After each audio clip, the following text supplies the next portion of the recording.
어려운 미술을 쉽고 재미나게 풀어드리는 레차트의 대원쌤입니다. 제가 여러분께 오늘 소개하고자 하는 이야기는 유명 화가들이 자신의 그림에 의도적으로 자신을 그려넣는 것에 대한 이야기인데요. 그렇다면 어떤 그림들이 있는지, 그리고 왜 그림에 나타나는지 여러분들이 궁금해하시는 재미난 이야기를 소개할까 합니다.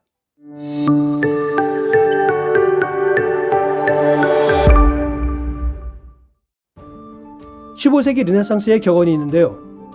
모든 화가는 자신을 그린다라는 격언이 바로 그것입니다. 그런데 사실 이 격언이 맞다고 볼 수 있습니다. 물론 자화상은 교과서적으로 화가들이라면 다 한 번씩은 그리게 되죠. 하지만 자화상이 아닌 일반적인 그림에도 어떤 이유에서인지 작가들은 그림에 자신을 투영하는 경우가 있습니다. 화가들은 이 그림에서 나름대로 자신을 그려 넣음으로 특별한 시그니처 같은 것을 나타내곤 합니다. 그 기간 동안 유럽에는 숨겨진 자화상이 두 가지 경향이 있었습니다.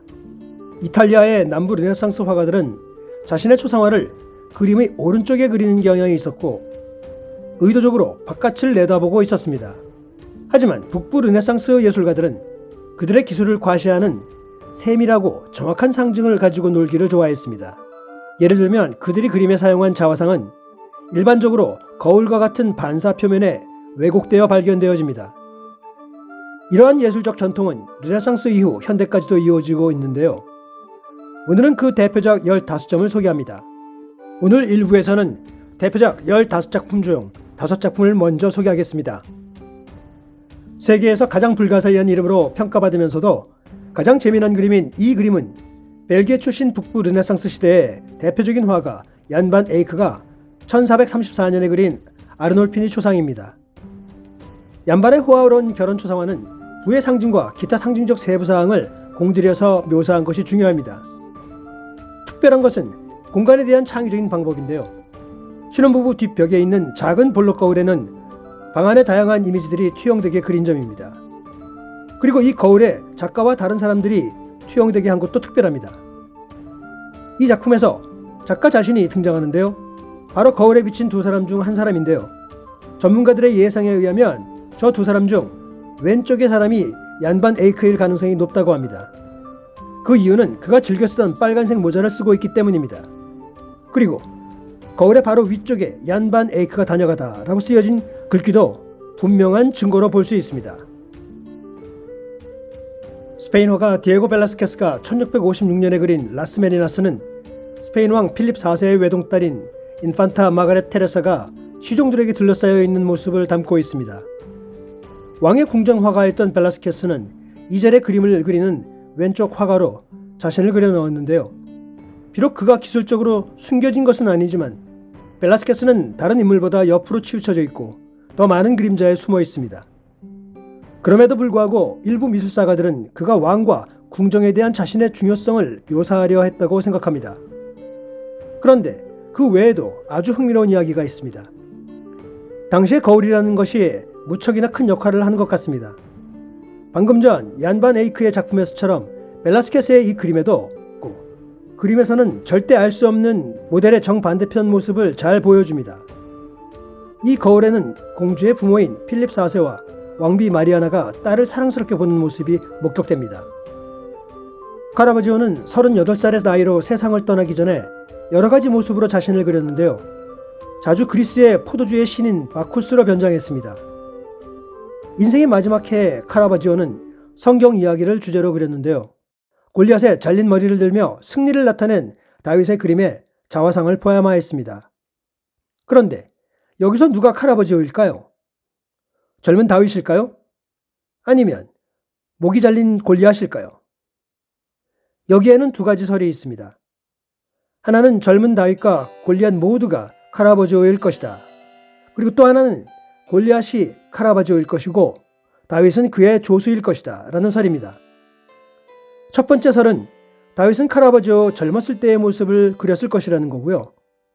그리고 골리앗의 머리를 자세히 보면 그가 그린 다른 초상화의 카라바지오의 모습과 일치한다는 증거를 제시합니다.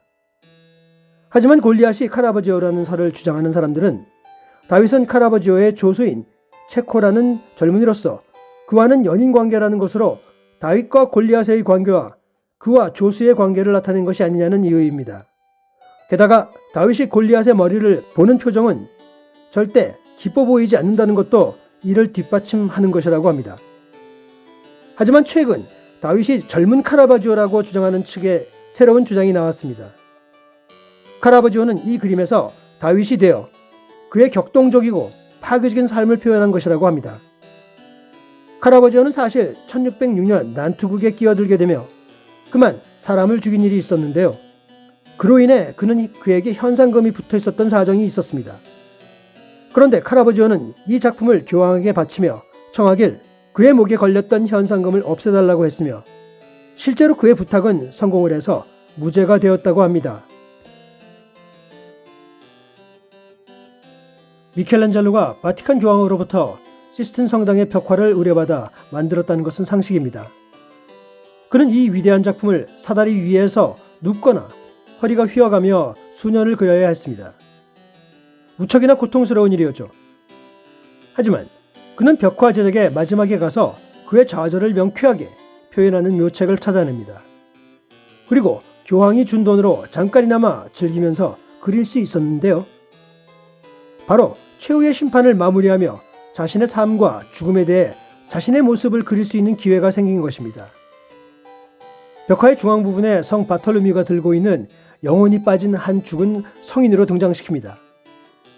르네상스 마스터인 미켈란젤로는 순교한 성인에게 자신을 투영시킵니다. 순교자는 신앙의 혹독한 시련을 겪은 후 천국이나 지옥으로 가는지 확인하기 위해 기다리고 있는 그런 모습을 표현하고자 한 것이죠. 바티칸의 사도궁 벽에 그려진 라파엘로의 유명한 프레스코화는 고전주의의 걸작으로 여겨집니다. 이 그림은 고대 그리스 철학에 대한 아주 질서정연한 찬가라고도 불려지곤 하는데요. 피타고라스 같은 존경받는 고대 사상가 수십 명이 기둥과 마루 천장에 있는 아치형 대리석 홀을 채웁니다. 라파엘로는 르네상스 지성주의를 대표하는 진정한 인물이며 그는 자신의 시대를 이 그림을 통해 자랑스러운 과거와 융합시키는 업적을 남겼습니다. 동료 이탈리아 화가 조르주 바사리에 따르면 라파엘로는 그의 동시대 사람들을 철학자로 묘사하곤 했습니다.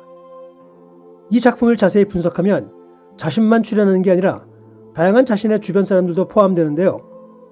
칠판 위에 구부러진 브라만테는 아르키메데스로 묘사되고 레오나르도 다빈치는 플라토 역할을 맡습니다. 그리고 미켈란젤로는 헤라클레이토스의 모습으로 등장합니다. 라파엘로는 철학자들 사이에 등장하고 싶었고 결국 오른쪽 끝에 프톨레마이오스와 조로아스터 사이에 살짝 등장하며 그의 존재감을 보여줍니다. 결국 남부 르네상스 시대의 이탈리아 화가는 자신의 위상을 이러한 위대한 철학자들과 동급으로 소개하고 싶어 했던 것이죠. 다음 시간에는 본토르모, 클라라 피터스, 리피, 보티첼리와 자클로이 다비드 등 또 다른 5명의 흥미로운 명화 속의 숨은 화가 찾기를 소개하겠습니다. 오늘 내용이 좋으셨다면 구독과 좋아요, 알람 설정 부탁드릴게요. 그럼 안녕!